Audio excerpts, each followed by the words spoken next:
You're not struggling because you lack intelligence. You're struggling because no one ever taught you how to use your most powerful tool.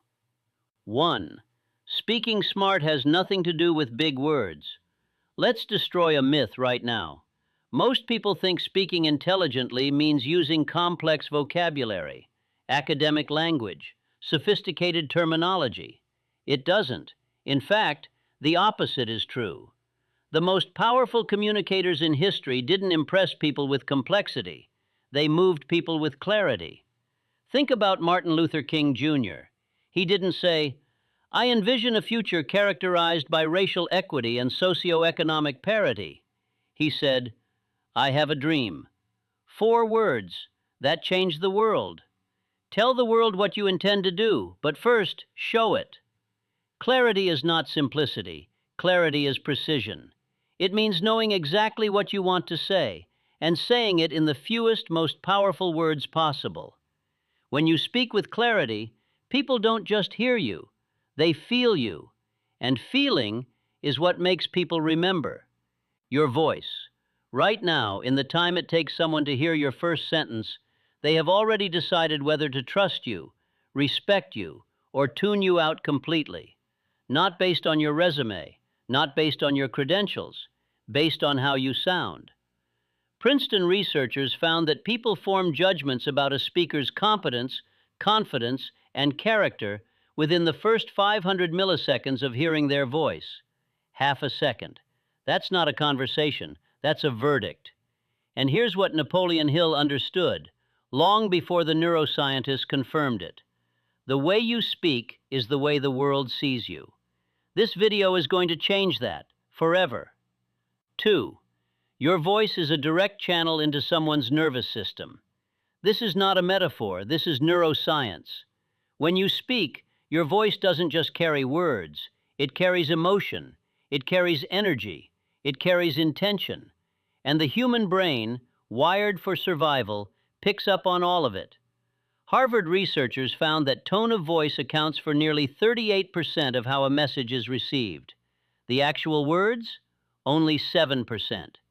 Which means you could say the right thing in the wrong way and lose the room completely.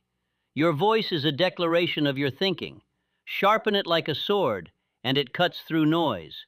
Soften it like a breeze, and it opens closed doors. Ground it like a rock, and it commands respect without demanding it. The question is not what you're saying. The question is, what is your voice communicating beneath the words? 3. The power of the pause. The most underestimated communication tool in existence is silence. Not awkward silence, intentional silence. The pause. Watch any great speaker, any leader, any negotiator, any storyteller, and you'll notice they are never in a rush. They speak, they pause, they let the words land. Because here's what most people don't realize. When you rush your words, you signal anxiety. You signal that you don't trust what you're saying. But when you pause, deliberately, confidently, you signal something completely different. You signal, "I know exactly what I'm saying, and it's worth waiting for." Napoleon Hill called this controlled enthusiasm, the ability to be fully present, fully intentional, and fully unhurried, even when the stakes are high. Practice this today. In your next conversation, pause before you answer, not because you don't know what to say, but because you respect the weight of your own words. That pause will change how people perceive you instantly. 4. Words are either bridges or walls. Every word you choose either brings people closer or pushes them away. This is not poetic, this is psychological. When you use language that excludes, jargon, condescension, complexity for its own sake, you build walls. People feel small, they disengage, they stop trusting you. But when you use language that includes, simple, warm, direct, honest, you build bridges. People lean in, they feel seen, they trust you. Napoleon Hill wrote, "No man can become a great leader of men unless he has the ability to develop a spirit of cooperation among those he leads." And cooperation begins with language. Ask yourself right now, Are the words you use daily building bridges or walls? In your relationships, in your business, in the way you speak to yourself? Because the most important conversation you will ever have is the one happening inside your own mind. And if your inner voice is building walls, no amount of external communication skill will save you. 5. Confidence is not born, it's built. Here is the truth that most people are afraid to hear. The confident speakers you admire, the ones who walk into a room and command attention without saying a word, they were not born that way. They built it, deliberately, repeatedly, imperfectly. Confidence is not the absence of fear. It is the decision to speak anyway. Napoleon Hill said, "Fears are nothing more than a state of mind, and states of mind can be changed." Here's how you build communication confidence, starting today. First, record yourself speaking, not to judge, to observe. Most people have never truly heard themselves.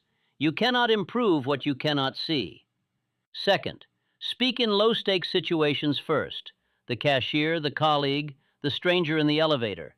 Every small interaction is a rehearsal for the big ones. Third, stop waiting to feel ready. Confidence doesn't come before the action. It comes because of it. Every time you speak up when you wanted to stay silent, you make a deposit into your confidence account. And one day, you'll look back and realize the person who used to shrink in conversations is gone. 6.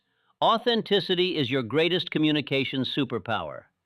We've talked about clarity, about tone, about pausing, about word choice, about confidence. But none of it matters if it isn't real.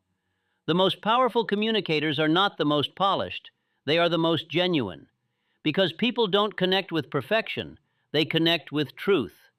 When you allow yourself to be vulnerable, to admit uncertainty, to speak from experience, to show that you are human, something extraordinary happens. People trust you. Not because you have all the answers, but because you're not pretending to.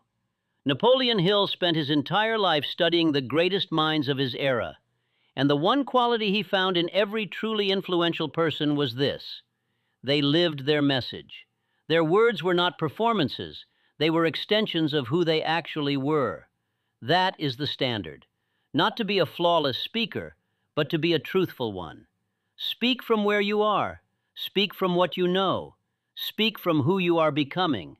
And the right people, the ones who need to hear your voice, will always find you. You made it to the end. And I want you to sit with something for a moment. Every relationship in your life, personal, professional, romantic, lives or dies on the quality of your communication. Every opportunity you've missed, every connection that never deepened, every idea that never got heard, somewhere in there was a communication gap. But that gap is not permanent. It is not who you are.